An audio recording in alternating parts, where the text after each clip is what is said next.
Cool. So both of you guys have spent some time at big companies like Google. Can you compare and contrast life at a startup versus a big company? Can I see a show of hands? Who's at a startup now? Okay, and conversely, who's at a larger company? Okay, so like 2/3 startup, 1/3 bigger company. Okay. Well, so I'm in a big company now at Google. Generally speaking, I would say it's a few things. I love startups primarily because of the relationships you build with other people when you try to do something impossible. That's the thing that I get most out of it, succeed or fail at the particular company, is I feel like I can call any of the people that I used to work with for anything, and we'll deliver for one another. So that's the piece that I get out of it. I think the real challenge when you go to a bigger company is it's amazing how stuff slows down so radically. When you just double the number of people involved, it's like a square the amount of time it takes to get anything done. And it's amazing how poisonous I feel like diffuse decision making is, where nobody really feels like they can actually pull the trigger on something. And so the thing that I always found so refreshing about startups is, like Michael said, when and everybody's essentially a skill position and a decision maker and a quarterback in your analogy of sports. That's the part that I also love, is just being able to kind of make decisions, make mistakes, move on, and move quickly. I think Joe nailed it, so I got nothing to add. Decisions slow down. It's boring. You have to campaign for everything instead of just doing it. When you're in a startup, you just do it. But inevitably with big companies, and it's not ineptness, it's just the natural creep of rules. Because what happens is that when you're small, everyone's doing all this crazy stuff, and then you'll make mistakes, right? You send out the wrong press release, you say the wrong thing, and then somebody says, we need a rule for that. We need a committee, we need a regular meeting or whatever, and you start stacking all that together, and then suddenly you're on this big giant ship that takes 97 meetings to decide everything. And so it's just inevitable. There's no reflection of the quality of the people or the talent of the people. It's just the inertia because of the size. So I think there are a ton of entrepreneurs in the audience. So how do you know when it's time to join a startup versus starting your own company?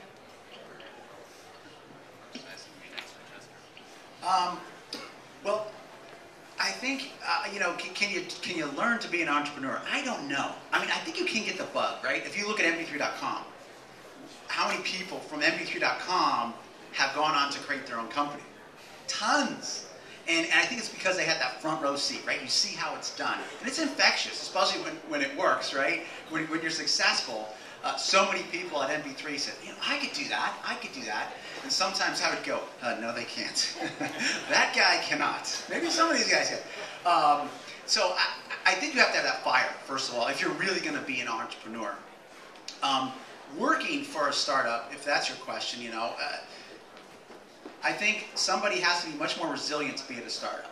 They have to get a little bit of endorphins from those highs and lows, right? You have to live for that a little bit, because there will be times when the numbers suck, or the server crashed and you had outage, or you didn't get the funding, or any number of 100 things go wrong, and it's demoralizing.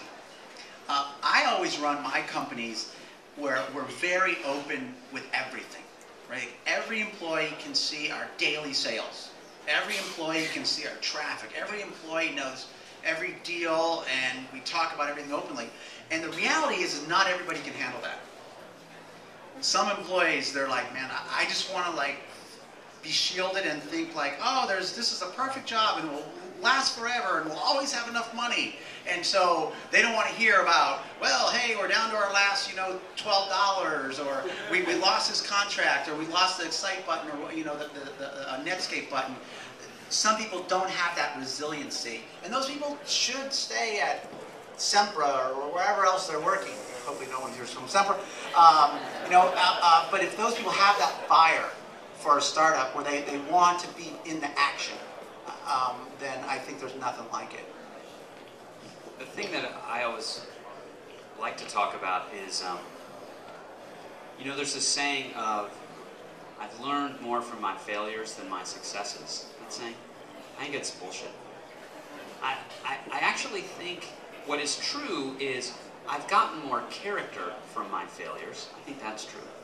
but I haven't actually learned more from my failures than my successes. And the reason is as follows. If you think about all the decisions over the course of a couple of years in a startup that you need to make, and all the branches in that decision tree over that much time, let's say you're making 10 decisions a day, the total number of decision spaces is enormous.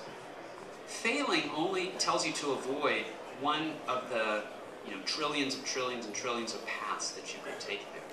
But success gives you a North Star. What pattern should I be replicating? What feels right if we're on the right path? And so the thing that I always talk about with people that are thinking about joining a startup, don't go to a startup with 2 people.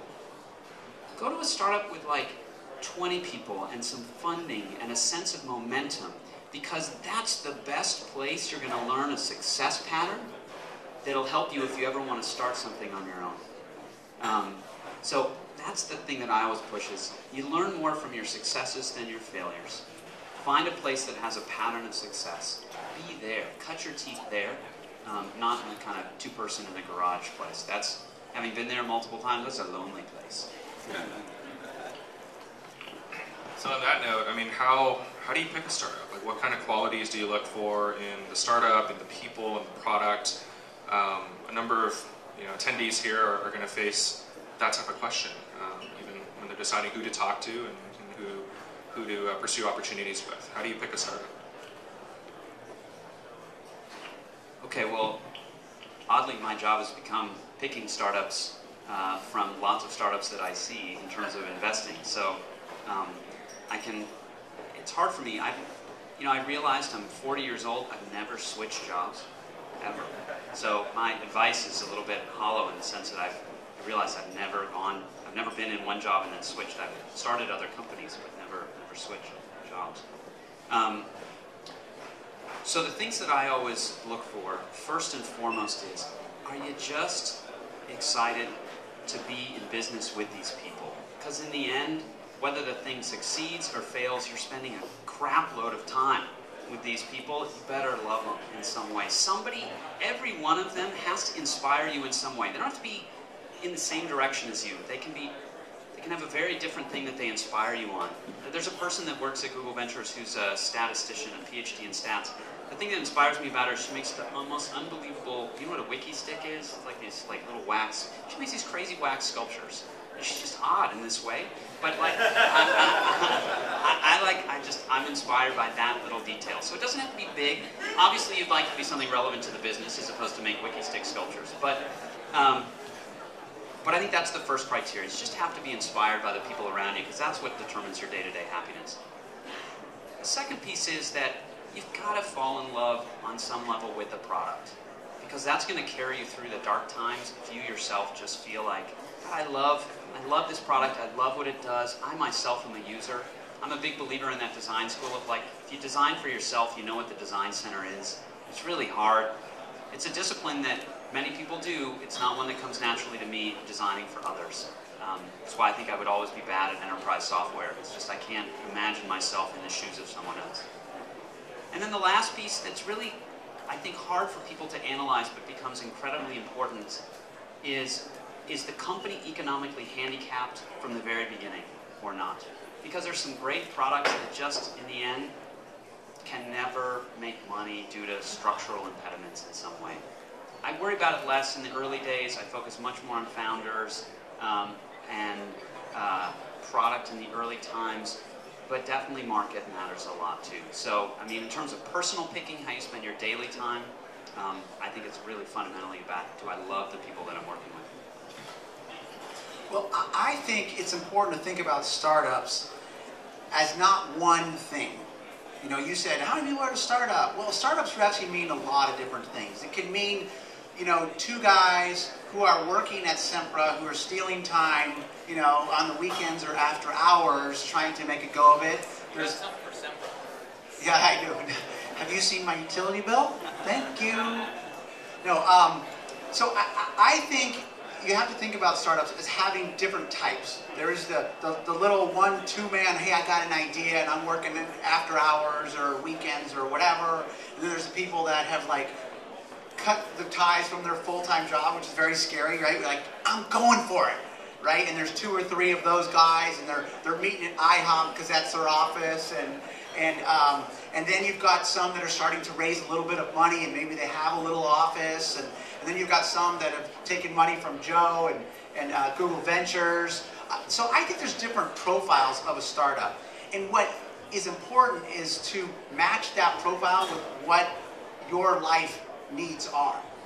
If you are really young and really green and want to just go for it, I say pick the small operations that are unproven. Why? Because that's how you can get really rich. You're not going to get rich going to work for the guy who's already raised $5 million and you're employee number 42. You're going to get rich, right? So if that matters to you, you have to go to the smaller guys. It's just economics, right? It's just economics. So you can't cheat it. You can't go to, I've got this great company and there's already 100 people and I'm going to get rich. No, you're not. You're not going to get rich. You might be able to put a down payment on a house in San Diego, but you're not going to get rich. And so I think it matters to understand, really look introspectively on what do you want. Do you want the fiery, wake up, what the hell's going to happen today chaos that comes from that really tiny operation? That's a really small, unfunded operation, then you should go for that, right? Especially if you're young. The reality is when you're young, you can take big risks. When you've got a mortgage and a house and a dog and a minivan, hey, you're not going to be doing the crazy risk thing. That's just the way life is. You can, but your wife's going to divorce you. It's a big plunge there. So I think it really requires a person to look inside them and say, what do I want? Do I want just an exciting job? Great, then follow your emotion and where Joe is going and lean on the product. If you care more about the money and the economic opportunity, then I say look for that opportunity. And I personally think the founder has to be charismatic. If the CEO is not the best salesman in the company, your company is when you're small, right? If the CEO is not out selling everybody, selling the employees, selling customers, selling everybody, the suppliers, then that's going to be a tough company to go. So to me, I think you have to look inside what you want and find where that is, and then triangulate that.